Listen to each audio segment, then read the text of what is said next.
Hi, welcome to PD and Pieces. My name is Katie. Today we are talking all about the doubling rule. Sometimes it's called the 1-1-1 rule, and you'll see why. So let's get to it. So what is the doubling rule? In English, we have suffix spelling patterns, and this is one of them. It's called the doubling rule, sometimes called the 1-1-1 rule. Essentially, the rule is that it is a spelling rule that is applied when adding a vowel suffix to a one-syllable word with one short vowel that ends with one consonant letter. And what do we do to that final consonant letter? We double it. So let's look at some examples. We have the word pat. We want to add on the suffix ing. We call this a vowel suffix because it's a suffix that starts with a vowel. But what do I need to do since it is a one-syllable word? It's a word that has one short vowel. It ends with one consonant letter, so I must double that final consonant letter before adding on the vowel suffix. So that's why I have the word patting, right? Like he is patting her on the head. And so that is why the T gets doubled. Look at the next word, hum. I want to add on the vowel suffix ed. Remember, a vowel suffix is a suffix that starts with a vowel. Because this is a one-syllable word, hum, it has one short vowel, the sound, and it ends with one ending consonant letter, the M. We must double it before adding on that vowel suffix. So that is why we have two M's in the word hummed. We'll take a look at another word. If we want to create the word runner, our base word is run. Our suffix is the vowel suffix er. And so because it is a one-syllable word with one short vowel that ends with one ending consonant letter, what do we have to do? We have to double the final consonant letter. That is why we have two N's in the word runner. Finally, we'll look at the word sunny. Okay, our base word sun, one syllable, one short vowel, ends with one consonant letter, and then we're adding on our vowel suffix y. And so that is why we have to double the final consonant letter when spelling the word sunny. So you can see now why it's called the 1-1-1 rule. It applies to a one-syllable word with one short vowel that ends with one consonant letter when we're adding on a vowel suffix. What do we have to do? We have to double that letter. So that is why it's called the doubling rule or the 1-1-1 rule. So let's talk about teaching the doubling rule.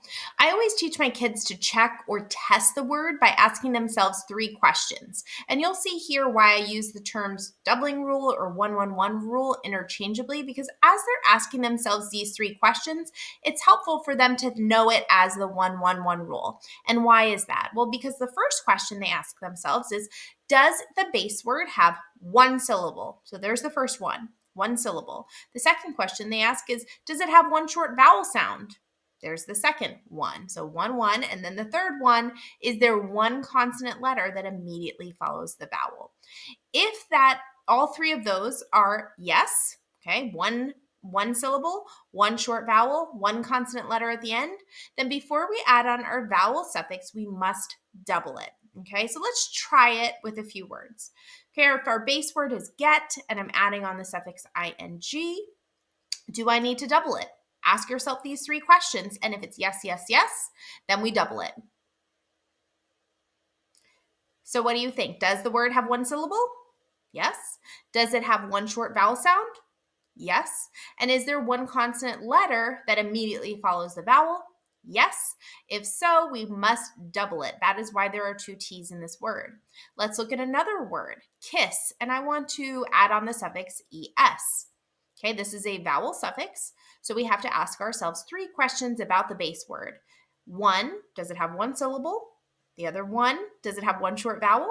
And the third one, is there one consonant letter at the end? What do you think? Okay, if you ask yourself that third question, is there one consonant letter at the end that immediately follows the vowel? No, you actually see 2 consonant letters, which is why we do not have to double the last letter. Okay, let's look at 2 more. If we have the word brag and I'm adding on the suffix ed, do I need to double it? Ask yourself those 3 questions. One syllable? Yes. One short vowel? Yes. And one consonant letter? Yes. So what do we have to do? We have to double that G. Our new word is rewritten as brag, double the G, ed. And the last one, if our base word is feel and our suffix is ing, let's ask ourselves the 3 questions. Is there one syllable? Yes. Does it have one short vowel sound in the base? No, right? We have actually 2 vowel letters and 1 long vowel sound. So this doesn't check out. So we do not need to double it. We would just simply add on that ing. Hopefully that helps to explain when we test a word to see if it needs to be doubled, the 3 questions we need to ask ourselves. And hopefully you can see how it aligns very nicely with 111, 1 syllable, 1 short vowel sound, 1 ending consonant letter. Now there is something called the advanced doubling rule, and this is you would teach later on with multisyllabic words. And this is when adding on a vowel suffix, if the stress is on the 2nd syllable, then that is when we double the vowel. But that's another video for another day. Some quick facts as they relate to the doubling rule. I want you to know an exception to this rule, okay? Some people prefer not to call it rules because there's always rule breakers. They'll call them patterns or generalizations.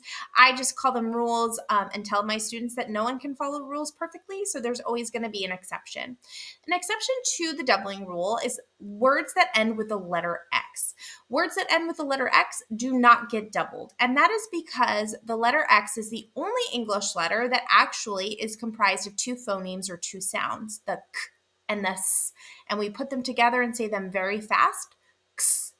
So because there are 2 sounds at the end of the base word, when any word ends with the letter X, we do not need to double it. We simply just add on any suffix. Another fact that you need to know is that doubling the consonant ensures that the base word maintains its closed syllable attributes, and it makes sure that the vowel sound will stay short.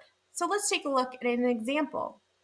If we have the word hop and we want to add on the suffix ing and we don't double it, well, what does the word become? It's actually hoping, right? And that's the dropping rule applied right there, but the word is hoping. So we have to double that P in order to tell us that the word is a closed syllable base word and that the vowel sound is short, hopping. Finally, you need to know that this rule is only applied when adding on a vowel suffix. And as mentioned before, a vowel suffix is simply a suffix that begins with a vowel. If the suffix does not start with a vowel, like you're adding on the suffix ly or ful or less, then you don't need to double it. You simply just add on the suffix to the base word. You don't have to test the word. You don't have to check it by asking yourself the 3 questions. Just simply add on the suffix.